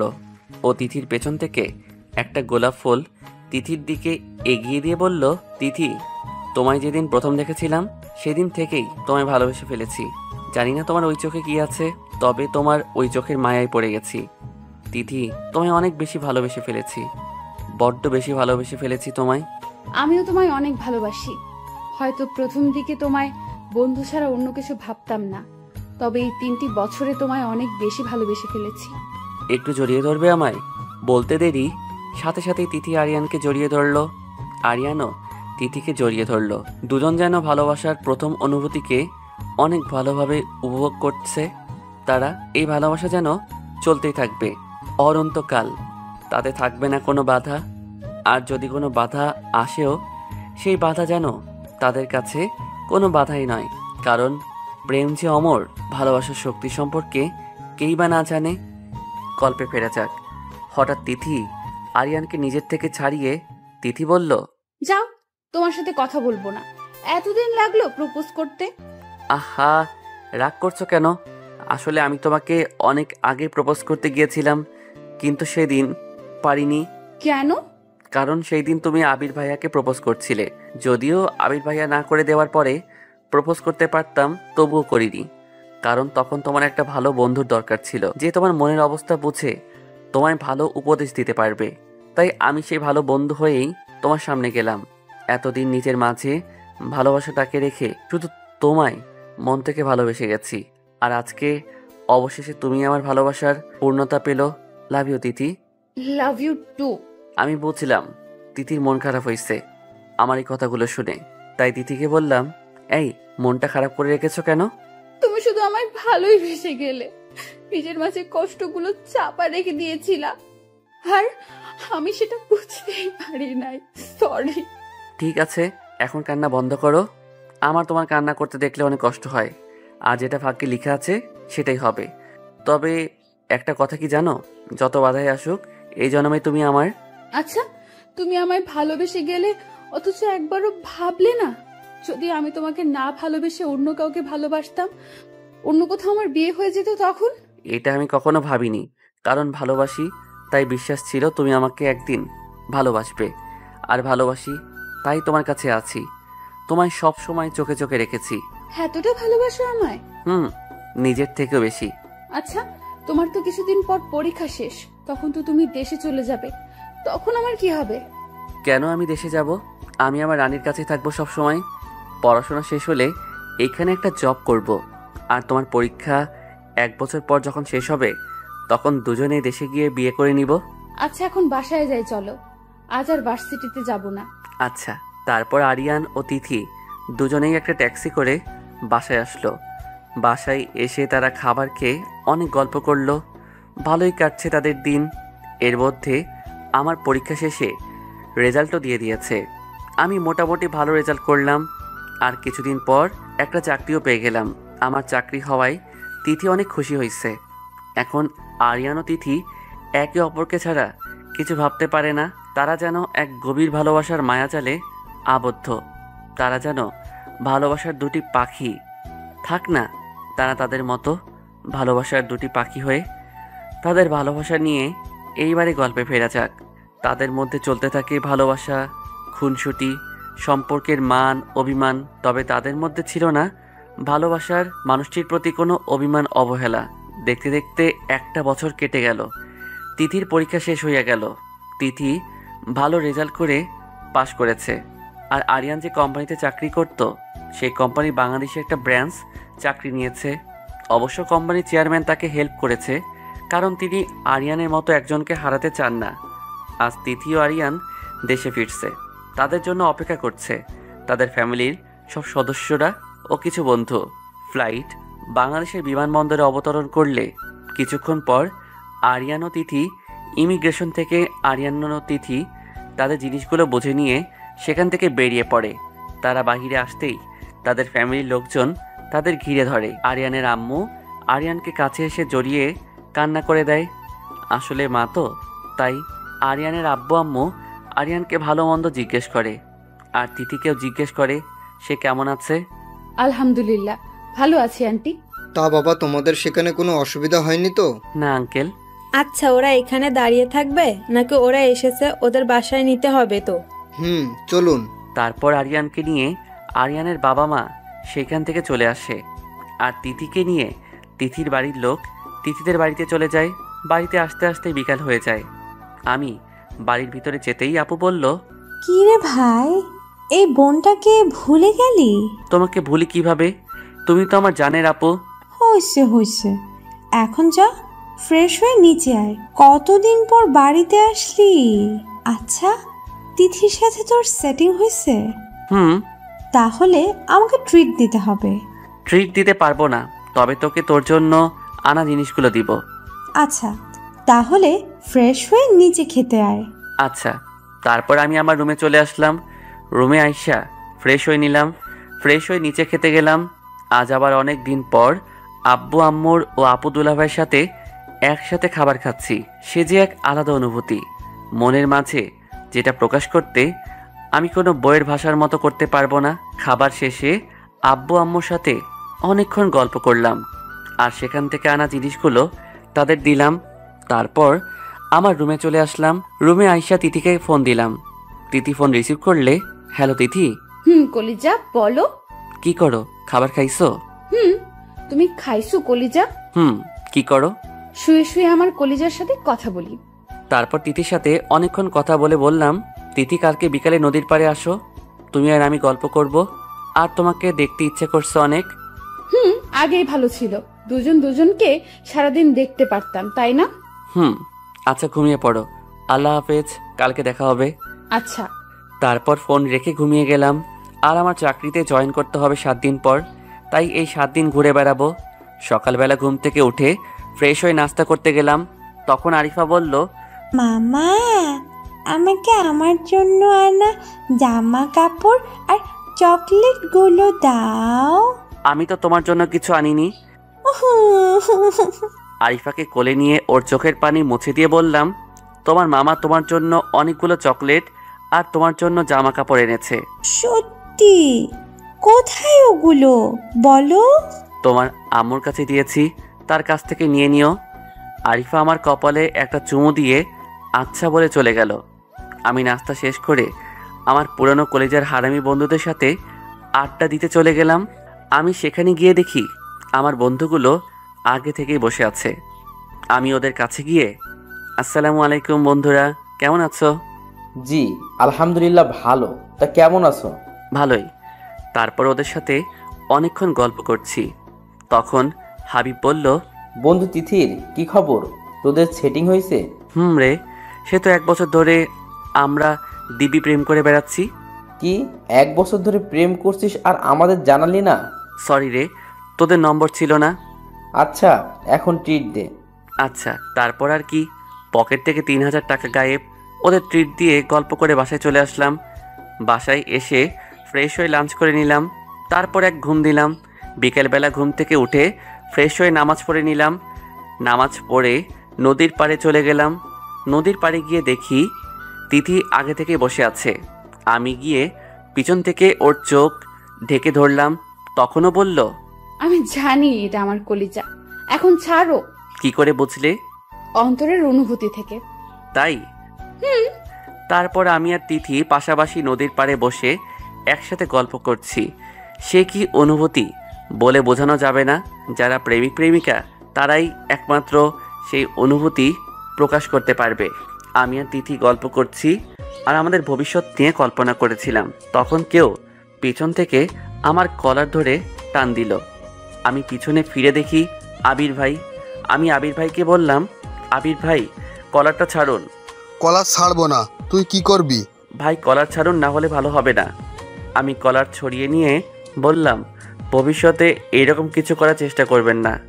ভাগ্যিস আপনি আমার বড় ভাই, তাই রেসপেক্ট করছি। যদি কিছু করি তবে কি করবি? মারবি আমায়? এটা বলে আমায় একটা থাপ্পড় দিল। তখনই তিথি আসে, আবির ভাইয়ার গালে একটা থাপ্পড় বসিয়ে বলে, কোন সাহসে আপনি ওর গায়ে হাত দিলেন? ও তোমার সাথে বসেছিল তাই। ও আমার সাথে বসে থাকলে আপনার সমস্যা কি? আমি আরিয়ানকে ভালোবাসি আর আরিয়ানও আমায় ভালোবাসে, তাই আমরা যা করি তাতে আপনার কি? আমিও তোমার ভালোবাসি। ভালোবাসেন সেটা কখনো সম্ভব না মিস্টার আবির। এই জীবনে তিথি শুধু আরিয়ান আর আরিয়ান শুধুই তিথির, বুঝলেন? আর আপনি ভালোবাসার কিছু বোঝেন? আজ পর্যন্ত কত মেয়ের অভিশাপ আপনার গায়ে লেগেছে তা খেয়ে জানে, আর আমার পক্ষে আপনাকে ভালোবাসা কখনো সম্ভব না। আমি তিথির কথাগুলো শুনে অনেক খুশি হলাম, তাই আবির ভাইকে আর কিছু বললাম না। কিছুক্ষণ পর আবির ভাই বলল, তোদের আমি এক হতে দিব না, দাঁড়া, তোদের আমি আলাদা করেই ছাড়বো। এইটা বলেই তিথি আমাকে জড়িয়ে ধরে বলল, আমাকে ক্ষমা করে দাও আরিয়ান, সব আমার জন্যই হয়েছে। না, এতে তোমার কোনো দোষ নাই। আর সন্ধ্যা হয়ে গেছে, চলো বাসায় যাই। আর আজকে যা ঘটলো ভুলে যাও, আর আমাদের আলাদা কেউ করতে পারবে না। তারপর আমি তিথিকে ওর বাসায় পৌঁছে দিয়ে আমার বাসায় চলে আসলাম। রাতে খাবার খেয়ে তিথির সাথে কথা বলে ঘুমিয়ে গেলাম। ও আপনাদের তো বলাই হয়নি, এই কয়েকদিনে বাবা মাও জেনে গেছে আমি আর তিথি একে অপরকে ভালোবাসি। তাই তারা ঠিক করেছে কিছুদিন পরে আমার আর তিথির বিয়ের কথা বলবে তিথির বাবা মায়ের সাথে। সকালে তিথি ঘুম থেকে উঠে ফ্রেশ হয়ে খেতে বসে। তখন তার আব্বু বলে, তিথিমা, আমি আর তোর মা ভেবেচিন্তে তোর সাথে আবিরের বিয়ে ঠিক করেছি। তোর মামা কল করে তোদের বিয়ের কথা বলল, আমিও আর না করতে পারলাম না। তাছাড়া আবির বলল তোরা নাকি একে অপরকে ভালোবাসিস, আর আমিও ভেবে দেখলাম আবির দেখতে শুনতে ভালো, আর ভালো ছেলে আশা করি। এই বিয়েতে তোর মত আছে? এই কথা শোনা মাত্র তিথি সেখান থেকে উঠে চলে আসলো মন খারাপ করে। আমার মেয়েটা মনে হয় লজ্জা পেয়েছে। ওর মুখ দেখে আমার কিন্তু তা মনে হলো না। তাহলে তিথিকে গিয়ে জিজ্ঞেস করো। তবে এই বিয়েতে ওর রাজি থাকা চাই। আমি আবিরদের কথা দিয়ে ফেলেছি। আচ্ছা, আমি দেখি। আমি এখন কি করব? আমি তো আরিয়ানকে ভালোবাসি, আবিরকে না। আমি তো আরিয়ানকে ছাড়া বাঁচবো না। আমার প্রতি নিঃশ্বাসে যে এখন শুধু আরিয়ানের অস্তিত্ব খুঁজে পাই। না, আমি আরিয়ানকে ছাড়া অন্য কারো হাত ধরতে পারবো না। দরকার পড়লে এই জীবন আমি আর রাখবো না, কিন্তু আমি যে আরিয়ানকে ভালোবাসি সেটা বাবাকে জানাতে হবে। কিন্তু কিভাবে? কি হলো তিথি, তুই কি এই বিয়েতে খুশি না? তুইও তো আবিরকে ভালোবাসিস। না আম্মু, আমি আবিরকে না, আরিয়ানকে ভালোবাসি। জানো আম্মু, এক সময় আবেগের বশে আবির ভাইকে ভালোবাসতাম ঠিকই, কিন্তু সেটা আবেগ ছিল। আমি আবির ভাইকে একদিন প্রপোজও করেছিলাম, কিন্তু সেদিন কি করেছিল জানো? সেদিন সে আমাকে অপমান করে তার গার্লফ্রেন্ড মিলে সারা ভার্সিটির সামনে। সেদিন আমার বুকটা চিরে অনেক কান্না আসছিল, কিন্তু সেই কান্না দেখার মতো কেউ ছিল না সেই সময় দরকার ছিল আমার ভালো একজন বন্ধু, যে আমাকে একটু সান্ত্বনা দিবে। কিন্তু এমন কেউ আমাকে সান্ত্বনা দিতে আসেনি। সেদিন অনেকবার ভেবেছিলাম এই জীবনটা আমি শেষ করে দিব, কিন্তু পারিনি। সেদিন আমার পাশে বন্ধুর মতো একজনকে পেয়েছিলাম। সে কে জানো? হ্যাঁ, সে আমার ভালোবাসা আরিয়ান। সেদিন আমার কাছে ও শুধু বন্ধুই ছিল, কিন্তু ধীরে ধীরে ওর সাথে থাকতে থাকতে কখন যে ওকে মনের জায়গা দিয়ে দিয়েছি নিজেও জানি না। হ্যাঁ, ওর মতো এরকম সৎ মানসিকতার মানুষকে ভালো না বেশে আমি আর পারিনি। এখন আরিয়ান আমার প্রতিটা নিঃশ্বাস জুড়ে। আমি ওকে ছাড়া বাঁচবো না। জানো মা, আমি আবির ভাইয়ের সাথে অন্য কোনো মেয়েকে দেখলে সহ্য হতো, কিন্তু আরিয়ানের সাথে অন্য কোনো মেয়ে কথা বললে আমার অনেক কষ্ট হয়। মা, তুমি একটু বাবাকে বুঝিয়ে বলো না, আমি আরিয়ানকে ছাড়া বাঁচবো না। আর জানো মা, আবির ভাইয়ের সাথে অনেক মেয়ের রিলেশন ছিল। আমি তাকে কিভাবে ভালোবাসি বলো মা?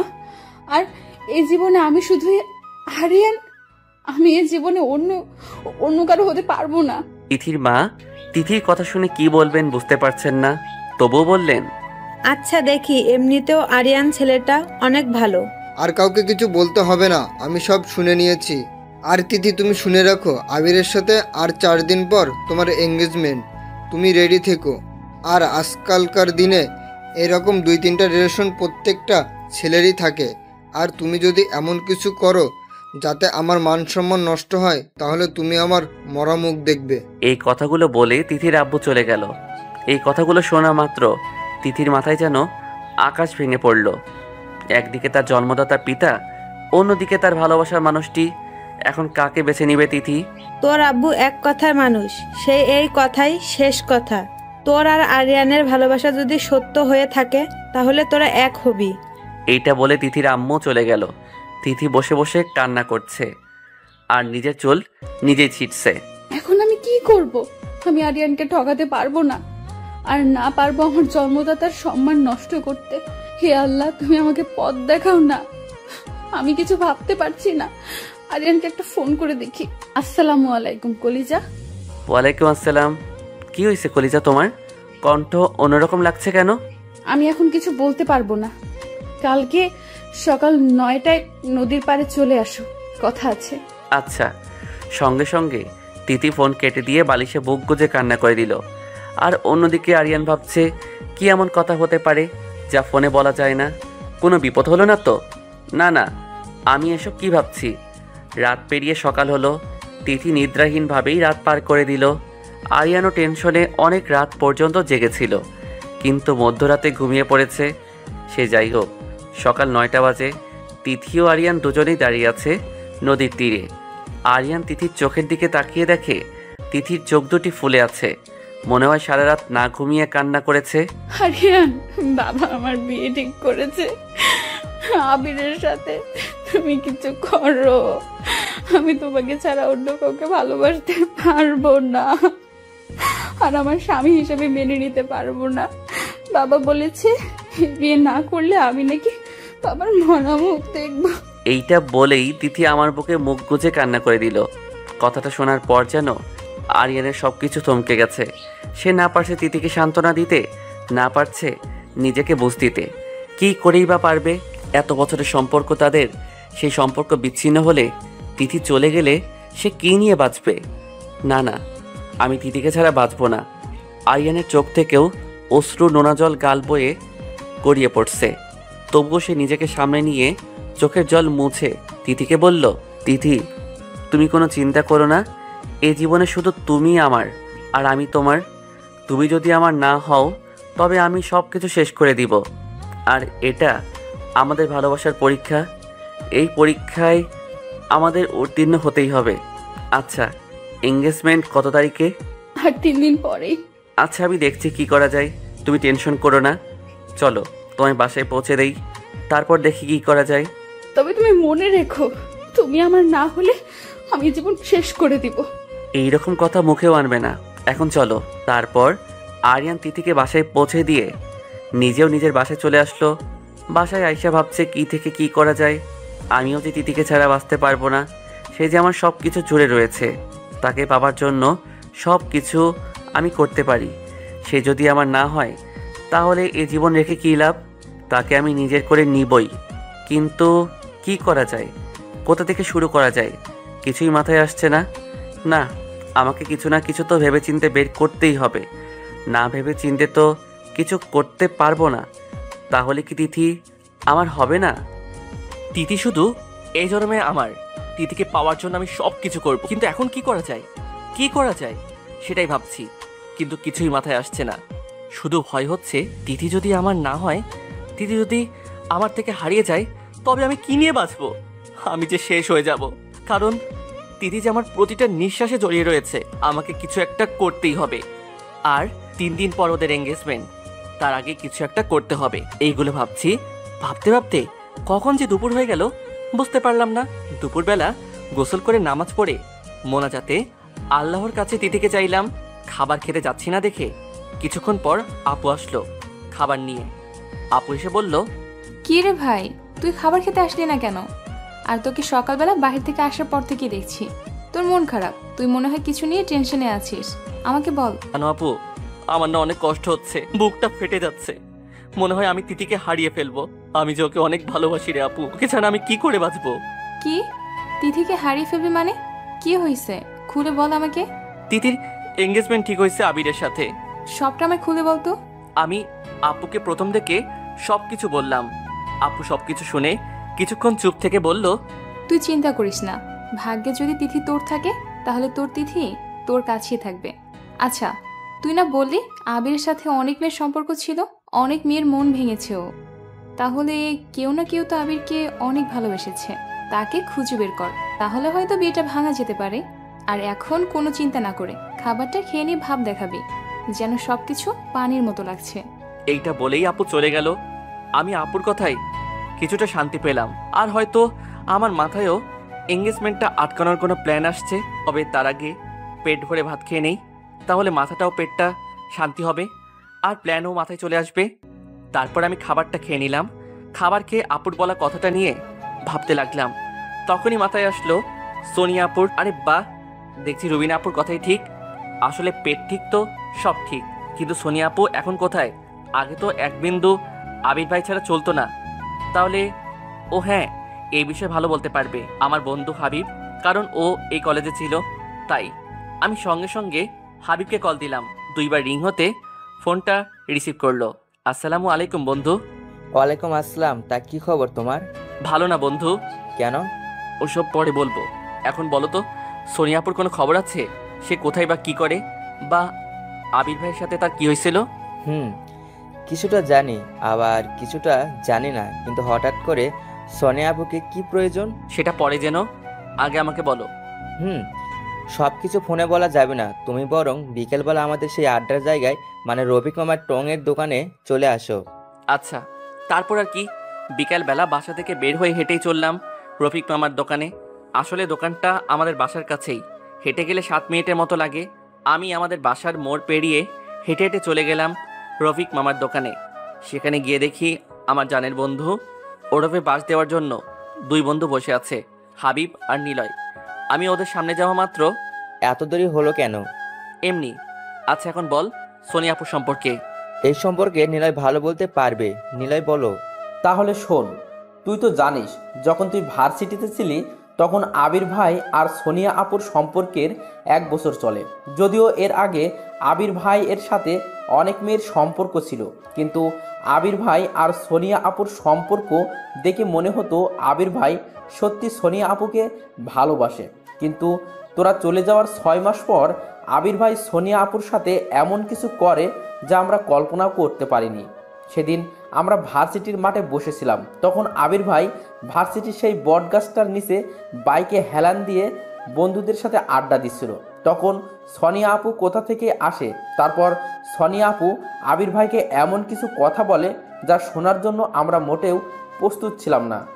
আবির, আমি তোমার সন্তানের মা হতে চলেছি, কিছু একটা করো।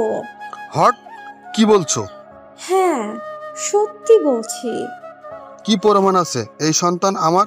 তুই বলতে পারবি কি? আমি যেমন তোর সাথে রুম ডেট করছি, অন্য কোনো পুরুষ তোর সাথে রুম ডেট করিনি।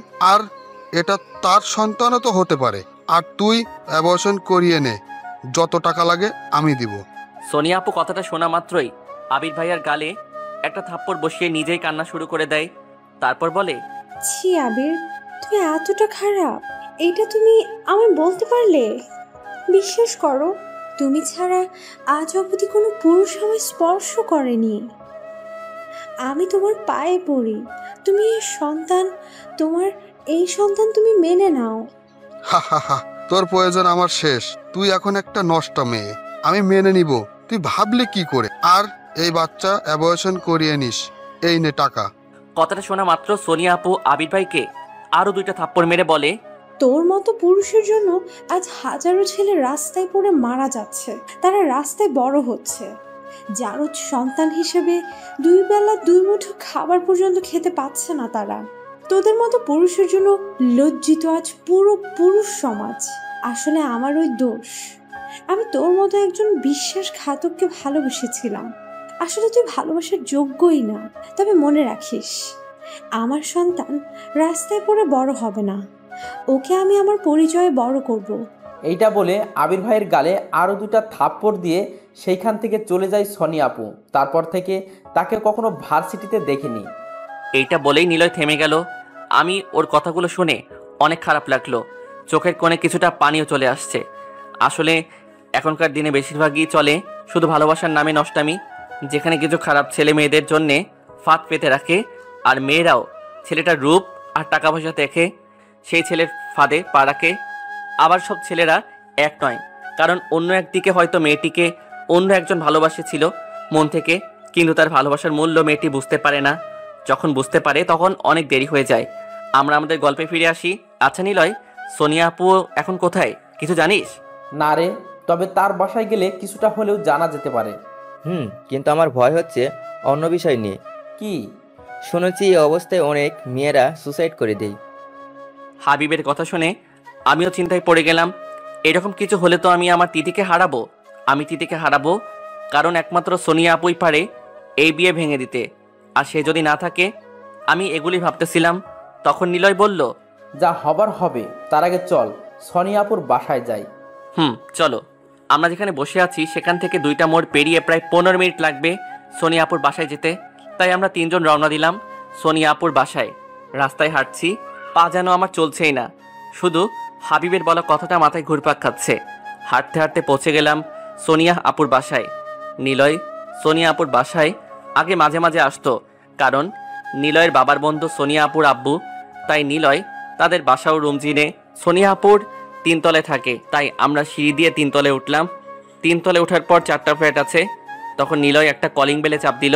কিছুক্ষণ পর একজন মধ্যবয়স্ক লোক সিঁড়ির সামনে দরজাটা খুলে বলল, আরে বাবা নিলয়, কেমন আছো তুমি? আর এতদিন পর আসলে যে, আমাদের কথা মনে পড়ে না বুঝি? না আঙ্কেল, তেমন কিছু না, আসলে এতদিন পড়াশোনা নিয়ে ব্যস্ত থাকতাম তাই আসতে পারি নাই। ও আচ্ছা, তোমার সাথে এই ছেলেগুলো কে? ওরা আমার বন্ধু, ওরা আপনার সাথে কিছু কথা বলতে আসছে। এই দেখো তোমাদের বাইরে দাঁড় করিয়ে রেখেছি, ভিতরে আসো। ছোপাই বৈশা বলো কি বলবা। আমি এতক্ষণে বুঝলাম ইনি সোনিয়া আপুর আব্বু। আমরা ভিতরে গিয়ে সোফায় বসলাম। তখন নিলয় বলল, আঙ্কেল, আমরা সোনিয়া আপুর সম্পর্কে কথা বলতে যাচ্ছি। আমি ওর সম্পর্কে কোনো কথা শুনতে চাই না। আঙ্কেল রাগ করবেন না, আমরা শুধু সোনিয়া আপুর সাথে 5 মিনিট কথা বলে চলে যাব। কিন্তু সোনিয়া তো এখানে থাকে না, ওকে আমি বাসা থেকে বের করে দিয়েছি। আঙ্কেল আপনি কি বলতে পারবেন সে এখন কোথায়? না, সেদিন আমার মেয়েকে আমি বাড়ি থেকে বের করে দিয়ে ভুল করেছিলাম। জানি না আমার মেয়েটা এখন কোথায় আছে। ও আচ্ছা, কান্না করবেন না আঙ্কেল, সব ঠিক হয়ে যাবে। আল্লাহর উপর ভরসা রাখুন। সেই ভরসায় তো আজও বেঁচে আছি। আচ্ছা আঙ্কেল, আমরা তাহলে আজ আসি। আল্লাহ হাফেজ। কিছু খেয়ে যাও তোমরা। আজ না আঙ্কেল, অন্য একদিন এসে খাবো। আজ একটা জরুরি কাজ আছে। আচ্ছা আঙ্কেল, আজ তাহলে আসি। আচ্ছা বাবা, পরে আবার এক সময় এসো। আমরা সেখান থেকে বেরিয়ে আসলাম, কিন্তু আমার মনটা খারাপ হয়ে গেল। শেষ পর্যন্ত হাবিবের কথাটাই কি ঠিক হলো? আমি জানি তুই কি ভাবছিস, চিন্তা করিস না, আল্লাহ সব ঠিক করে দিবেন। আচ্ছা, এই সব সময় তো ফ্যামিলি পাশে না থাকলে তো বন্ধুরা পাশে থাকে। চল তো দেখে সোনিয়া আপু তার কোনো বান্ধবীর সাথে যোগাযোগ রেখেছে কিনা। তুই ঠিক বলেছিস, চল। তারপর আমরা এক এক করে সোনিয়া আপুর সব বান্ধবীর বাসায় গিয়ে তার সম্পর্কে জিজ্ঞাসা করলাম, কিন্তু কোনো খোঁজ পাওয়া গেল না। শেষে নিরাশ হয়ে বাসায় ফিরছি। বাসায় আসার আগে এশার আজান পড়েছে, তাই মসজিদ থেকে নামাজ পড়েই বাসায় গেলাম। বাসায় গিয়ে মোবাইলটা পকেট থেকে বের করে দেখি তিথির নম্বর থেকে 50+ কল আসছে। মোবাইলটা সাইলেন্ট করা ছিল, তাই বুঝতে পারি নাই। তাই ফোন ব্যাক করলাম, সাথে সাথে রিসিভ করে, এতক্ষণ কোথায় ছিলে আর ফোন ধরো নাই কেন? সরি, আসলে ফোনটা সাইলেন্ট করা ছিল, তাই রিসিভ করতে পারি নাই। আর আমি সোনিয়া আপুর সম্পর্কে জানতে গেছিলাম, কারণ একমাত্র সেই পারবে এই বিয়ে ভাঙতে। সত্যি? তা সোনিয়া আপুকে পেলে? না, তাকে অনেক খুঁজলাম কিন্তু পেলাম না। ও আচ্ছা। খাবার খেয়েছো? তুমি? না, একটু পর খাবো। এই শোনো না, আমার খুব ভয় করছে। ভয় করো না, আল্লাহ যা আমাদের কপালে লিখে রেখেছে তাই হবে। তারপর তিথির সাথে আরো কিছুক্ষণ কথা বলে খাবার খেয়ে ঘুমিয়ে পড়লাম। আসলে সারাদিন ঘুরে ঘুরে আর অতিরিক্ত টেনশন হলে আমি ঘুমিয়ে যাই। সকালে আজানের শব্দে ঘুম ভেঙে গেল, তাই ঘুম থেকে উঠে ফ্রেশ হয়ে নামাজ আদায় করে নিলাম। নামাজ পড়ে আমি বেলকনিতে আমার রুমের বারান্দায় গিয়ে একটা চেয়ারে বসলাম। তারপর বাহিরের পরিবেশটা দেখতে লাগলাম। আমার রুমের বারান্দার সামনে একটা খোলা পরিবেশ, সেখানে কোনো বাড়িঘর নেই, কিছু গাছপালা আর লতাপাতার বাগানে ভরপুর, যা আমার মনটাকে একটু ভালো করে দিচ্ছে। কিছু সময়ের জন্য আমি আমার সব চিন্তা ভুলে সেগুলোই খেয়াল করে দেখছি। আসলে আমরা যত চিন্তা বা টেনশনে থাকি না কেন, একমাত্র প্রকৃতি পারে আমাদের সেসব চিন্তা দূর করে দিয়ে মনে শান্তি এনে দিতে। আমি এইগুলো ভাবছিলাম, তখনই আমার পাশে থাকা ফোনটা বেজে উঠল। ফোনের দিকে তাকিয়ে দেখি নিলয় কল দিয়েছে। আমি কলটা রিসিভ করতে নিলয় যা বলল তা শুনে আমি কিছুটা শান্তি পেলাম। নিলয় বলল, বন্ধু, আমরা সবার কাছে সোনিয়া আপুর খোঁজ করেছি, কিন্তু মহিমা আপুর সোনিয়া আপুর বেস্ট ফ্রেন্ড, তার কাছে সোনিয়া আপুর ব্যাপারে জিজ্ঞেস করিনি। আর তার কাছে যাওয়াই হয় নাই, কারণ তার বাসা আমাদের এইখান থেকে অনেকটা দূরে, আর তার নাম্বার আমাদের কাছে নাই, তাই সোনিয়া আপুর ব্যাপারে জিজ্ঞেস করতে পারি নাই। তুই কি মহিমা আপুর বাসা চিনিস? আমি চিনি না, কিন্তু হাবিব চেনে। ও একবার মহিমা আপুদের বাসায় গিয়েছিল। তাহলে তো হয়ে গেল, চল এখনই, কোনো দেরি করা যাবে না, চল। আচ্ছা, সকাল 10টার দিকে তুই, আমি আর হাবিব যাব। তুই গাড়ি নিয়ে আসিস, আমি হাবিবকে বলবো যাতে ও রেডি হয়ে থাকে, আর তুই আমাকে আমাদের বাসার সামনে থেকে পিক করে নিস। ওকে? কে? আল্লাহ হাফেজ। আল্লাহ হাফেজ। নিলয়ের সাথে কথা বলে ঘড়ির দিকে তাকিয়ে দেখি 8টা বাজে। ভালো লাগছিল না, তাই তিথিকে ফোন দিলাম। 2বার রিং হতে রিসিভ করলো। আসসালামু আলাইকুম, আমার কলিজাটা কেমন আছে? ওয়ালাইকুম আসসালাম। তোমার কলিজা টেনশনে আছে। টেনশন করো না, আল্লাহ যদি আমাদের একে অপরের জন্য তৈরি করে থাকে তাহলে অবশ্যই আমাদের মিল হবে, আমাদের কেউ আলাদা করতে পারবে না। আর তাছাড়া আমাদের ভালোবাসা সত্য হলে আমাদের মিল হবেই। খাবার খেয়েছো? না, একটু পর খাবো। তুমি? একটু পরে খাবো। এইভাবে তিথির সাথে 1 ঘন্টা কথা বলে ফোন রেখে খাবার খেয়ে রেডি হয়ে নিলাম। রেডি হয়ে গাড়ি নিয়ে নিলয়দের বাসার মোড়ে থেকে নিলয়কে পিক করে নিলাম। তারপর হাবিবকেও পিক করে নিলাম। তারপর হাবিবের দেখানো পথ অনুসারে গাড়ি চালিয়ে চলে আসলাম মহিমা আপুদের বাসার সামনে। আসতে আসতে 30 মিনিট লেগেছে। একটা ফলের দোকান থেকে কিছু ফলমূল খালি হাতে যেতে কেমন যেন লাগছিল, তাই কিনে মহিমা আপুদের বাসায় চলে গেলাম। তারপর মহিমা আপু আমাদের দেখে অনেকটা চমকে গেলেন। আরে আরিয়ান, লিওন, হাবিব যে, তা তোমরা কেমন আছো? জি আপু, আলহামদুলিল্লাহ ভালো। আপনি? এই মোটামুটি। তোমরা সোফায় বসো, আমি একটু চা বানিয়ে আনি। আমি ফলমূলগুলো মহিমা আপুকে দিয়ে বললাম, আপু চায়ের দরকার নেই, আমরা আপনার কাছ থেকে কিছু জানতে এইখানে আসছি। কি জানতে চাও? আপু সোনিয়া আপু কোথায় আছে জানতে চাই। আমি এই ব্যাপারে কিছু জানলেও বলতে পারবো না, সরি। আপু প্লিজ এমনটা বলবেন না, অনেক আশা নিয়ে আসছি। আর তাছাড়া এই মুহূর্তে সোনিয়া আপু ছাড়া কেউ আমাকে হেল্প করতে পারবে না। আচ্ছা আমি বলতে পারি, তবে তোমাদের বলতে হবে সোনিয়াকে তোমাদের এত কি প্রয়োজন। মহিমা আপুকে সব খুলে বললাম। তারপর বললাম, দেখুন আপু, আবির ভাই আরও একটা মেয়ের জীবন নষ্ট করতে চলেছে, প্লিজ হেল্প। আচ্ছা তুমি যেহেতু বললা, তাহলে আমি সোনিয়াকে বলে দেখি। আচ্ছা। আপু কিছুটা দূরে গিয়ে সোনিয়া আপুর সাথে কথা বলতে লাগলো। প্রায় 20 মিনিট কথা বলার পর মহিমা আপু এসে বলল, সোনিয়া তোমাদের সাথে দেখা করার জন্য রাজি হয়েছে। এখন বলো কখন যাবে? বিকাল 4টায়। আচ্ছা তাহলে তোমরা দুপুরে খাবার আমার বাসায় খেয়ে যাও। যদিও খাবার খেতে চাইনি এখন, তবু তাদের এত জোরাজোরির জন্য খেতে হলো। বিকেল 4টায় আমরা গাড়িতে বসে আছি, আমি, মহিমা আপু, নিলয়, হাবিব। আমি মহিমা আপুর দেখানো রাস্তা মতো গাড়ি চালাচ্ছি। ও আপনাদের তো বলা হয় নাই, সোনিয়া আপু এখন মহিমা আপুর এক খালার বাসায় থাকে। খালার কোনো মেয়ে নাই, তাই সোনিয়া আপু মহিমা আপুর খালার মেয়ের মতোই সেখানে আছে। আমরা প্রায় 15 মিনিট গাড়ি চালিয়ে সেখানে গিয়ে পৌঁছালাম। সামনে একটা দোতলা বাড়ি, চারপাশে বাড়িঘর আছে কিন্তু কম। আমরা মহিমা আপুর সাথে সেই বাড়ির ভিতরে যেতে লাগলাম। সেখানে গিয়ে মহিমা আপু কলিং বেল দিল। 2 মিনিট পর সোনিয়া আপু এসে দরজা খুলে দিল। তারপর আমরা ভিতরে গিয়ে সোফার উপরে বসলাম, আর আমাদের সামনের সোফায় সোনিয়া আপু বসলো। তারপর বলল, তোমাদের কথা আমি শুনলাম, আমি রাজি আছি। এখন বলো কিভাবে আমি তোমাদের সাহায্য করতে পারি?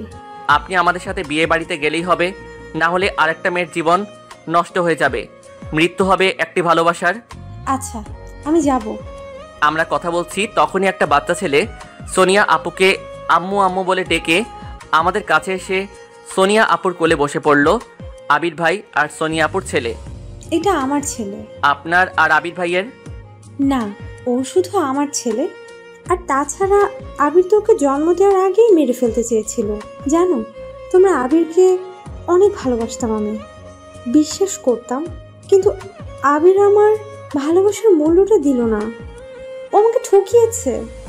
ওর জন্য আজ আমি আমার বাবা মায়ের কাছেও যেতে পারি না, তবু আমি সুখে আছি আমার এই সন্তানটাকে নিয়ে। আপু কান্না করবেন না, সব ঠিক হয়ে যাবে। আচ্ছা আপু, ওর নাম কি? ওর নাম রিয়ান। এই যে আমার ছোট আঙ্কেলটা, এদিকে আসো, আমার কোলে আসো। না, আমি তোমার কোলে যাব না। অনেকগুলো চকলেট দিব তোমায়, এখন আমার কোলে আসো। ও সাথে সাথেই আমার কোলে আসলো। আমি নিলয়কে বললাম, নিলয় বাহির থেকে কিছু চকলেট নিয়ে আয় তো। 10 মিনিট পর নিলয় চকলেট নিয়ে আসলো। আমি চকলেটগুলো রিয়ানের হাতে দিলাম। রিয়ান চকলেটগুলো নিল। তারপর রিয়ানকে কোল থেকে নামিয়ে, আচ্ছা আপু, আমরা এঙ্গেজমেন্টের দিন সকালে আপনাকে এসে নিয়ে যাব। আচ্ছা। তারপর আমরা সোনিয়া আপুকে বিদায় জানিয়ে সবাই নিজ নিজ বাসায় চলে আসলাম। এখন মনটা অনেক ভালো লাগছে। দেখতে দেখতে এঙ্গেজমেন্টের দিন চলে আসলো। আমি, নিলয় আর হাবিব গিয়ে সোনিয়া আপুকে নিয়ে আসলাম, সাথে রিয়ানও আসছে। রিয়ানকে কিছু চকলেটও কিনে দিয়েছি, সেগুলো খাচ্ছে। খেতে গিয়ে ওর গালে মুখে চকলেট দিয়ে ভরিয়ে ফেলেছে, আর সোনিয়া আপু তা পরিষ্কার করে দিচ্ছে। বিকালে এঙ্গেজমেন্ট, তাই আমি তিথিকে আগেই বলে রেখেছি যে আমরা না আসা পর্যন্ত যাতে অনুষ্ঠান শুরু না হয়। আমরা বিকালে তিথিদের বাসায় গেলাম, সাথে সোনিয়া আপু, রিয়ান, হাবিব, নিলয়। বাসাটা অনেক সুন্দর করে সাজানো হয়েছে। আমরা ভিতরে চলে গেলাম, দেখি অনেক মানুষ আসছে। হঠাৎ তিথির আব্বু মাইকে অ্যানাউন্সমেন্ট করলো যে একটু পরে অনুষ্ঠান শুরু, মানে তিথিকে আবির ভাই রিং পরিয়ে দিবে আর আবির ভাইকে তিথি রিং পরিয়ে দিবে। কথাটা শুনে খারাপ লাগলো। একটু পর তিথিকে আবির ভাই রিং পরাতে গেলে আমি বললাম, এই অনুষ্ঠান হবে না। কেন? আমি বলছি তাই, কারণ আমি আর তিথি একে অপরকে ভালোবাসি। এই বিয়ে হবে, এই বিয়ে কে আটকে রাখে আমি দেখব। আমি আটকাবো এই বিয়ে। এই মেয়ে কে তুমি? আমি কে সেটা আপনার গুণধর ছেলেকে জিজ্ঞেস করেন। সোনিয়া, তুমি এখানে কি করো? আর তোমার না বলছি অ্যাবর্শন করিয়ে নিতে, তোমার কোলে বাচ্চা কেন? কথাটা শোনা মাত্র আবির ভাইয়ের আম্মু আবির ভাইয়ের গালে একটা থাপ্পড় বসিয়ে দিয়ে বলল, ছি, আমার লজ্জা হচ্ছে। তুই আমার ছেলে, তুই এমন একটা কাজ করবি আমি ভাবতেও পারি নাই। তারপর আবার আরেকটা মেয়ের জীবন নষ্ট করতে চলে আসছিস। তিথির আম্মুকে এখন আমি কিভাবে মুখ দেখাবো বলো? ছি ছি আবির, তোকে তো আমি এই শিক্ষা দেয় নাই। সরি দুলাভাই, আমাদের ক্ষমা করবেন। আমি যে ঘরে এইরকম একটা জানোয়ারকে তৈরি করেছিলাম আমি বুঝতে পারিনি। আর এই যে মা, চলো আজ থেকে তুমি আমার বৌমা হিসেবে থাকবে। আবির মানুক আর না মানুক, তুমি আমাদের পরিবার সদস্য।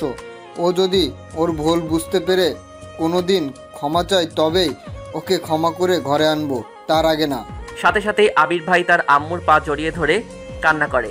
আমাকে ক্ষমা করে দাও আম্মু, আমি আর এরকম অন্যায় করব না। ক্ষমা আমার কাছে না চেয়ে এই মেয়েটার কাছে চা। আমাকে ক্ষমা করে দাও সোনিয়া। আমার কিচ্ছু চাই না, শুধু এই সন্তানটাকে তার পিতৃ পরিচয় দিলেই হবে। আর ওদের সবার কাছে ক্ষমা চেতে হবে, বিশেষ করে আরিয়ান আর তিথির কাছে।